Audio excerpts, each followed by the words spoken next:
Hello viewers, let's crack UPSC CSC के YouTube channel पर आप सभी का स्वागत है। अब मिडिल ईस्ट वॉर को लगभग 2 महीने से ज्यादा हो गए। अभी तक भारत सरकार से अगर आप पूछते तो भारत सरकार का ये कहना था सब कुछ बढ़िया चल रहा है, किसी भी तरीके की कोई क्राइसिस नहीं है। नेचुरल गैस जिसकी शॉर्टेज बहुत लोग फील कर रहे थे, गवर्नमेंट का ये कहना था कि नेचुरल गैस के प्रोडक्शन को भी हमने बढ़ा दिया है, तो वहां पे भी कोई टेंशन नहीं है। So till now, government of India was trying to tell to the people that everything is fine. There's no need to panic. There's no need to worry. In fact किसी भी तरीके का कोई भी प्रॉब्लम इंडिया को नहीं है, यही चीज गवर्नमेंट बताना चाह रही थी। लेकिन अब लग रहा है कि government has finally now accepted the problem is imminent, the problem is real.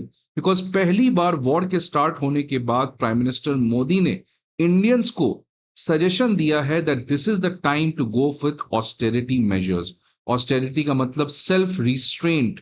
हमें अपने डिमांड को कंट्रोल करना पड़ेगा, otherwise the problem might become uncontrollable. तो ये पहली बार वॉर के स्टार्टिंग के बाद है कि प्राइम मिनिस्टर मोदी ने इस तरीके का स्पेशल रिक्वेस्ट 140 करोड़ इंडियंस को देने का काम किया है, जहां पे उन्होंने बेसिकली 3 चीजों के बारे में बात किया है।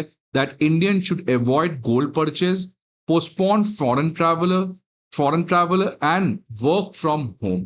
ये कुछ सजेशंस प्राइम मिनिस्टर मोदी ने देने का काम किया है।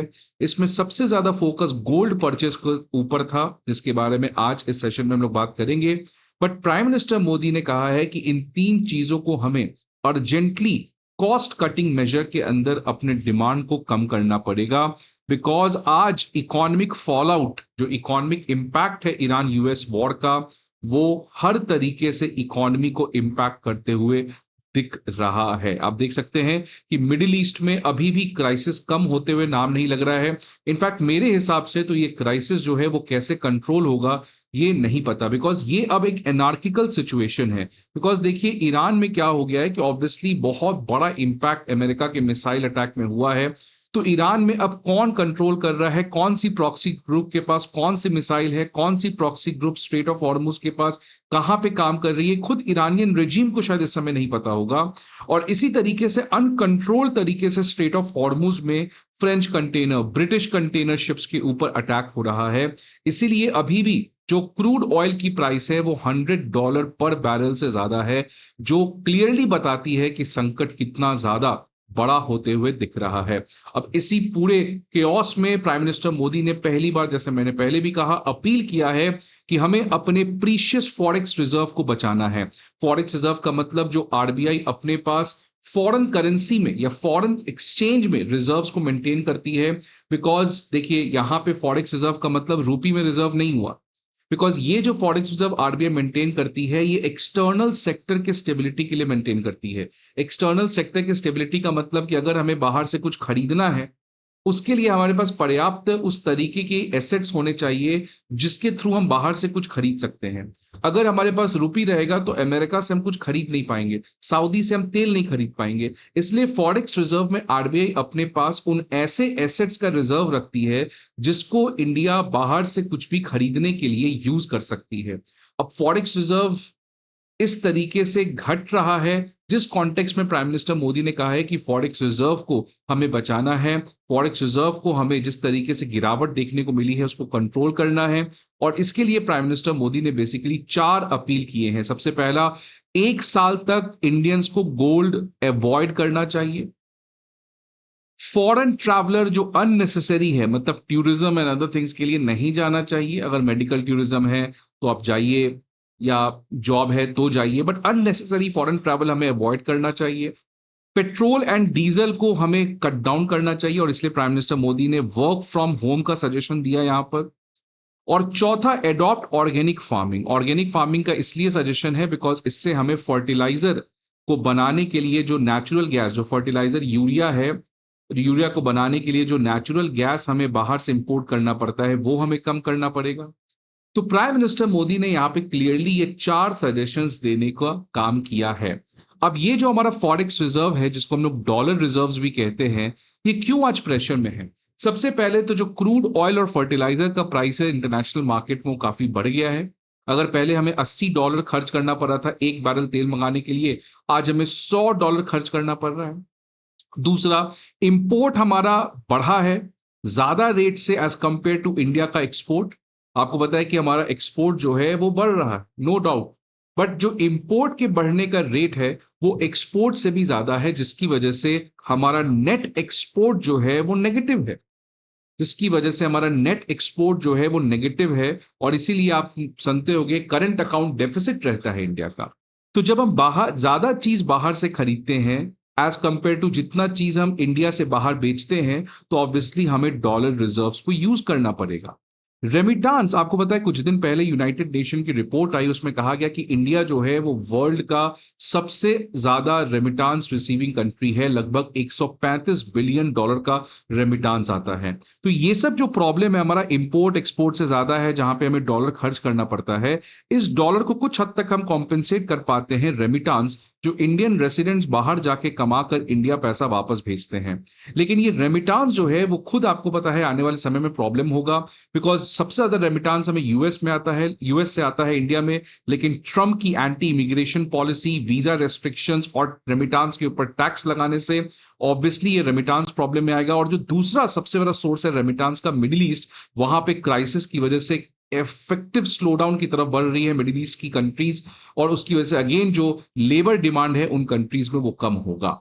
नेट एफडीआई, ये एक बहुत बड़ी प्रॉब्लम है जो पिछले कुछ सालों से देखने को मिल रही है। जो इंडिया में बाहर का निवेश आ रहा है नेट बेसिस पे, नेट मतलब जो इंडियंस बाहर निवेश करते हैं और जो बाहर के लोग इंडिया में निवेश करते हैं, अगर मैं नेट एफडीआई की बात करूं तो वो जीरो के अराउंड घूम रही है। और दूसरी तरफ से प्रॉब्लम जो फॉरेन पोर्टफोलियो इन्वेस्टमेंट है, जो इंडियंस स्टॉक मार्केट में जो फॉरेनर्स का स्टेक है वो अपने रिकॉर्ड लोएस्ट लेवल पे है, बिकॉज लगातार जो फॉरेन इन्वेस्टर्स हैं इंडिया की इक्विटी मार्केट में, बॉन्ड मार्केट में, वो लगातार इंडिया से पैसा निकाल रहे हैं।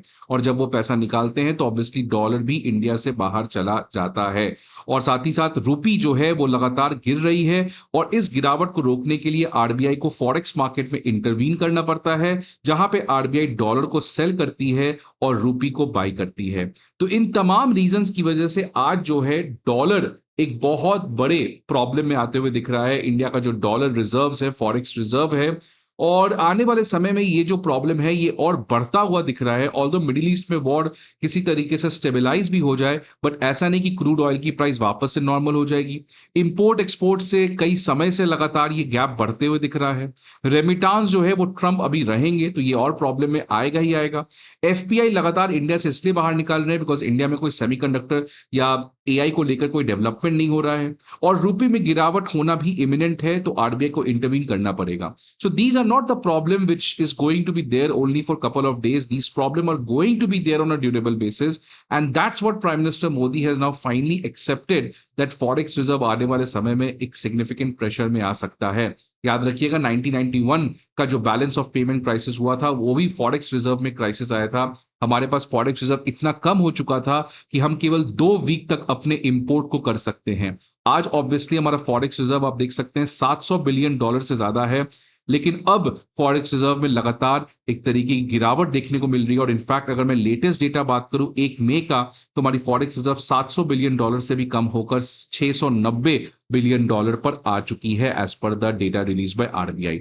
इसमें सबसे ज्यादा प्राइम मिनिस्टर मोदी का कहना था ये जो गोल्ड इंपोर्ट है ये सबसे ज्यादा परेशान करता है इंडिया को।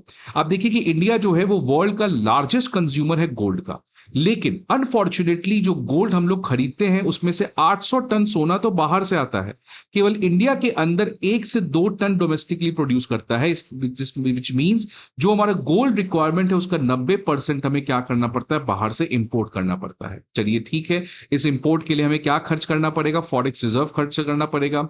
अब जैसे मान लीजिए फॉरेक्स रिजर्व को आप खर्च कर रहे हैं, डॉलर को खर्च कर रहे हैं गोल्ड को मंगाने के लिए, ये तब तक जस्टिफाइड था जब उस गोल्ड से इकोनॉमी को कोई फायदा पहुंचता। यस, अगर मैं गोल्ड खरीद रहा हूं तो मेरे लिए एक सेफ एसेट है, मेरे लिए एक इन्वेस्टमेंट है, बट मैं गोल्ड खरीद के करूंगा क्या, उसको लॉकर में रख दूंगा, उसको कभी कभार 1-2 साल में ज्वेलरी की तरह फंक्शंस में पहनूंगा, बट अदरवाइज गोल्ड को मंगाने से इकोनॉमी में कोई भी एक्स्ट्रा बेनिफिट नहीं होता, जिसको हम लोग मल्टीप्लायर इफेक्ट कहते हैं। यही प्रॉब्लम है गोल्ड के साथ। चलिए ठीक है, अगर मैं तेल बाहर से मंगा रहा हूं डॉलर खर्च करके, तो उस तेल से इकोनॉमी आगे बढ़ रही है। अगर मैं फर्टिलाइजर मंगा रहा हूं तो एग्रीकल्चर में प्रोडक्शन हो रहा है। बट गोल्ड को मंगाने से एज सच कोई भी मल्टीप्लायर इफेक्ट नहीं होता है। और आप देख सकते हैं कि इंडिया का जो गोल्ड इंपोर्ट है वो लगातार बढ़ रहा है। इनफैक्ट FY 25 में $58 बिलियन था, जो आज बढ़ के $72 बिलियन पर आ चुका है। और टोटल इंपोर्ट बिल का सबसे ज्यादा क्रूड ऑयल बड़ा शेयर होता है, उसके बाद सेकंड पे गोल्ड अकाउंट है 9% ऑफ आवर इंपोर्ट बिल। और मैंने कहा क्रूड ऑयल से तो चलो इकॉनमी आगे बढ़ती है, गोल्ड से कोई भी फायदा नहीं होता है। इसलिए गोल्ड एक साल तक नहीं खरीदने का एक Clarion call prime minister Modi ने दिया है।